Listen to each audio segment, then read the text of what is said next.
Hi, my name is Will Nunziata, and I'm a New York City-based director and creator of theater, television, and film, and I'm also a proud FENIX Global Artist Ambassador. Today, I am thrilled to be speaking with acclaimed guitarist and musician, Harry GUSMAN. For more on Harry, you can read more about him right below this video, but in the meantime, here is a sneak peek at the incredible talent of Harry GUSMAN.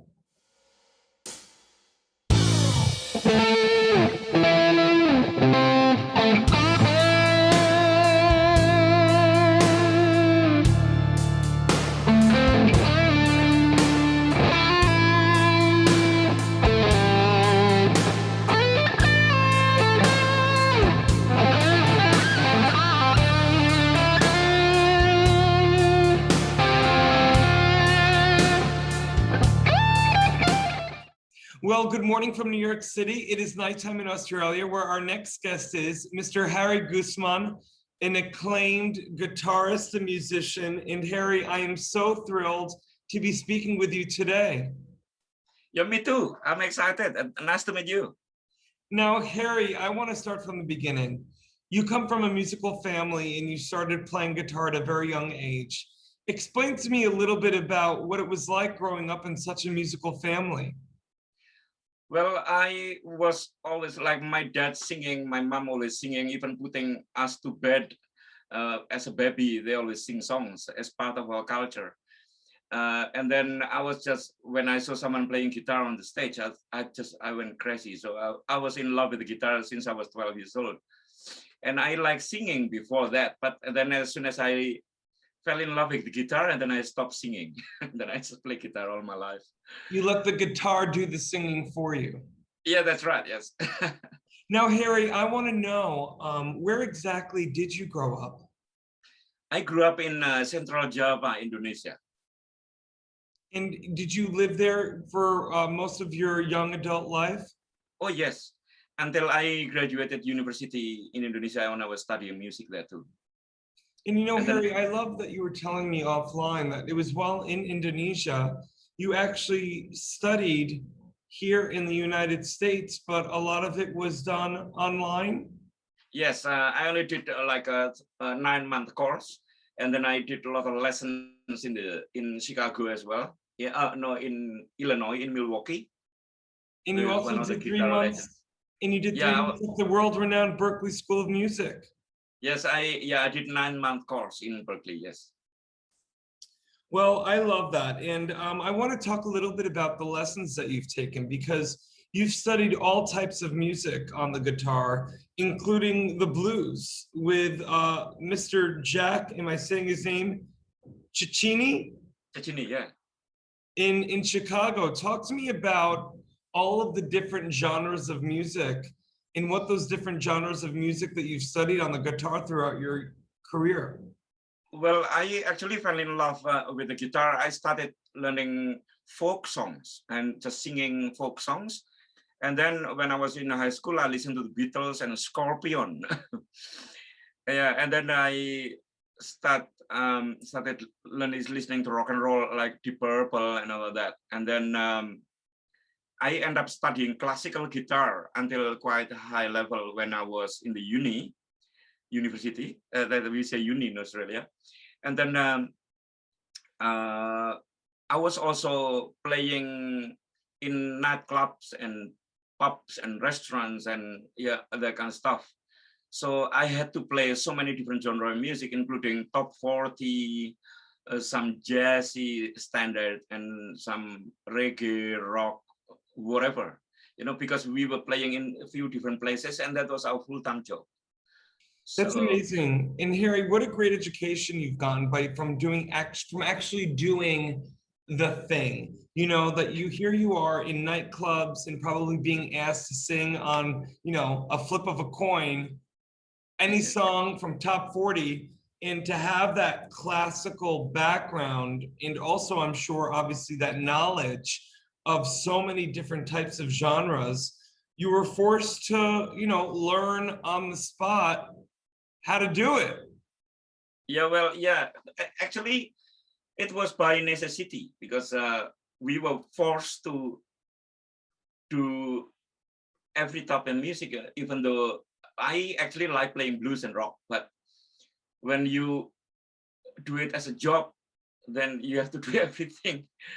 Like now I do a few session recording work as well in Sydney, and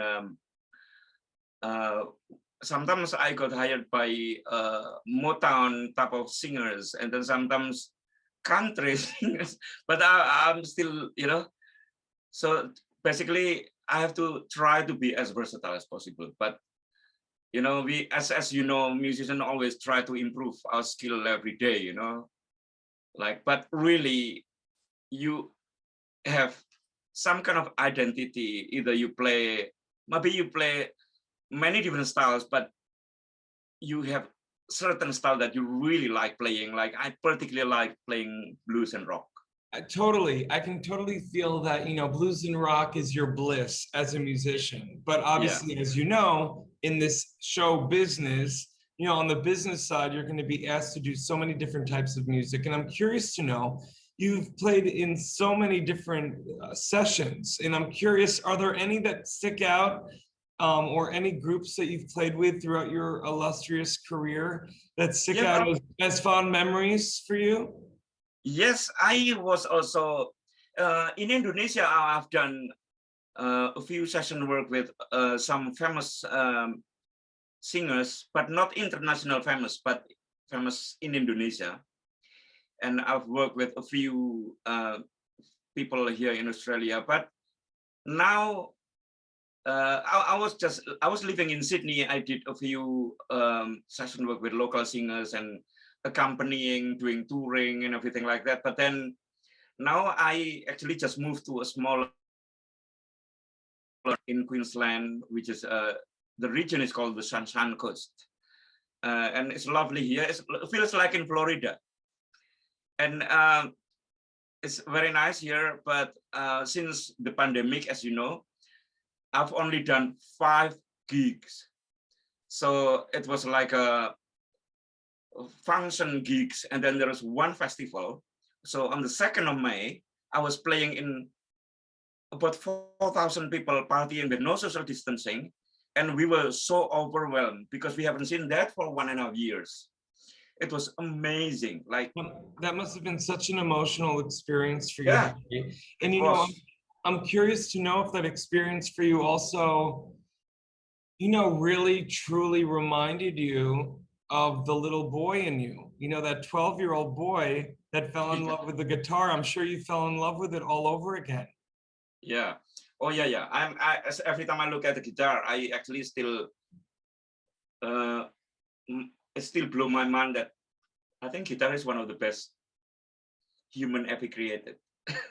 It's just beautiful. I agree with you. What I love so much about the guitar, Harry, is that it's such it's a beautiful instrument to look at, but also I love that in its simplistic, intimate nature, it has the ability to create epic, emotional music. Yeah, it's very personalized instrument because when you play piano, you hit one note, everybody sounds the same, you know. 2-year-old and 40-year-old play the same key, it will sound the same. But guitar, the first week and the first year and the first 10 years, you hit the same note, it will start totally and sound totally different, you know. That's amazing. You know, Harry, you've performed all over, and now that you've been in Australia for over 24 years now, I'm curious to know of any experiences that stick out for you with some of the amazing bands that you've gotten to perform with in Australia. Yeah, well, yes, I have performed in the same stage with like singers like Glenn Sorrock, who was from the Little River Band, and there was a singer called Danny Hines, and yeah, with a few people, few local singers in Australia, and yeah, in Indonesia, I was working with few stars before I moved here. But now, yeah, we basically have to do everything because you're trying to make a living out of music. Then you gig is a gig, you know, regardless you play in a festival or you get hired by a songwriter playing in some concert or festival or in nightclub, or I grab everything. It doesn't matter playing in front of 20 people or 20,000 people, I will still treat it the same. That's amazing. You know, as a singer, Harry, I was a singer before I was a director. I was a singer for 25 years. And, you know, my whole career since I was 10 years old singing professionally, my father always said to me and my twin brother, Anthony, who I was performing with always, he always said, guys, whether it's 10 people or 10,000 people, pretend that you're performing every gig as if it's Carnegie Hall. And then, you know, and then we got to perform at Carnegie Hall a few years ago, and it was such a beautiful experience for me. And I can't help but think for you, Harry, you know, for those gigs in nightclubs that sometimes, you know, maybe 5 or 6 people, and now these festivals and big stages with over 4,000, you know, Yeah. there's that little kid in you that really appreciates and is grateful to being paid for doing what you love. Absolutely, yeah. Yeah, absolutely, I agree. And I also, when I was in New York, I went to a restaurant and saw some amazing people, amazing musicians, and play in front of 20 people, and they're still doing awesome. And I also do the same thing like that, you know? Well, it's, you know, because I mean, look at in our business, right? You never know who's watching, you know, so you want to always give and put out your best self. But at the same time, for someone like you, who is such a believer in the craft and the love of the art, that I am sure that as a vessel of music that you are, you would never want to give your audience anything less than yourself, your best self. Absolutely. Absolutely, yeah. Basically, do the best you can all the time, yeah. Well, Harry, I feel that with you. And I know that you are also a teacher of both guitar and bass. And Yes, that's right. and I am sure those students are or should be so grateful to have such an amazing teacher like yourself, because not only can I imagine that you teach them, you know, such amazing life lessons of what it is to be a great person and musician of the planet, but a great reminder of that at whatever age, with all the awards that you've won, Harry, with all of the amazing people that you've won, that at the end of the day, you are a musician that still loves what he does. Absolutely, yes. Yes, I also, I'm also a teacher of martial arts, believe it or not. And I have a high level of discipline. So always try to improve every day. So I teach martial arts 2 days a Wait, week. wait, Harry, can you give us a few little moves? What do you mean? Can you teach me something? Can you teach me one move right now? One move, what would be? Something with my hands. Okay, it would be jab, cross, hook, and palm strike. Harry, that was too fast for me. Go slow. Here, what's the first one? Jab, Jab, and then cross, and cross, then hook, hook. and then palm strike. Is that for the, what does that do? Palm strike to here. Ooh, I know a few people here in New York I'd like to do that too, but we're gonna go into that some other time. Now, So, Harry, the reason why I mentioned that is because with the martial art, you teach students by do as we do, not do as we say. So the way I teach music also do as I do. You know, like not do as I say. That's military. But when you lead by the example, you really inspire your student. You know. look at, I love the, I don't know martial arts, as you could probably tell, but I love the discipline of martial arts, but Absolutely. also the there's a spirituality and a discipline to martial arts that I think parlays beautifully into musicianship and teaching for you, I'm sure. Oh yeah, yeah. Well, Because listen, like, Harry, to achieve a level of musicianship where you actually can perform professionally or work with it, it takes a lot of years and years and years of study and practice. And, you know? absolutely. Now, would you be so wonderful and grace us with some of your musicianship and maybe play some music on your guitar for us.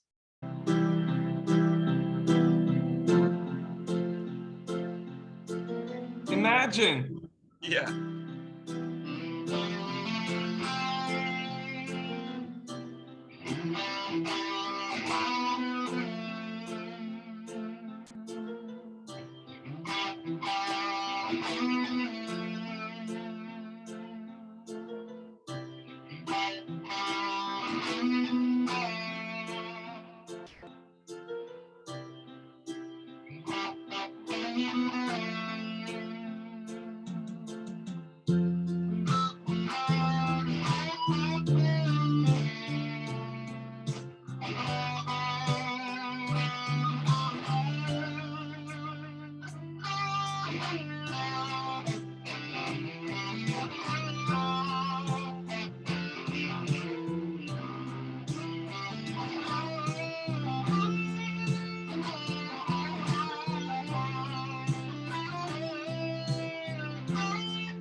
Ah, Harry, you have me in tears over here. It's too early for me to cry. And you are so amazing.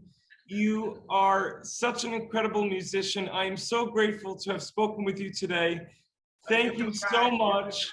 And I can't wait to come to Australia one day and to meet you.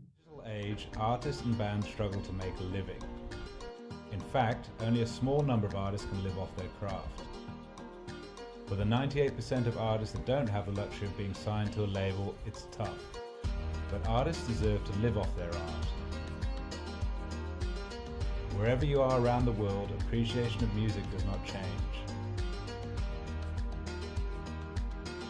FENIX brings bands and their fans together, whilst allowing bands to properly monetize their passion. The FENIX app will directly connect bands and fans with no need for middlemen. We're utilizing the blockchain to give the power back to the artist once and for all.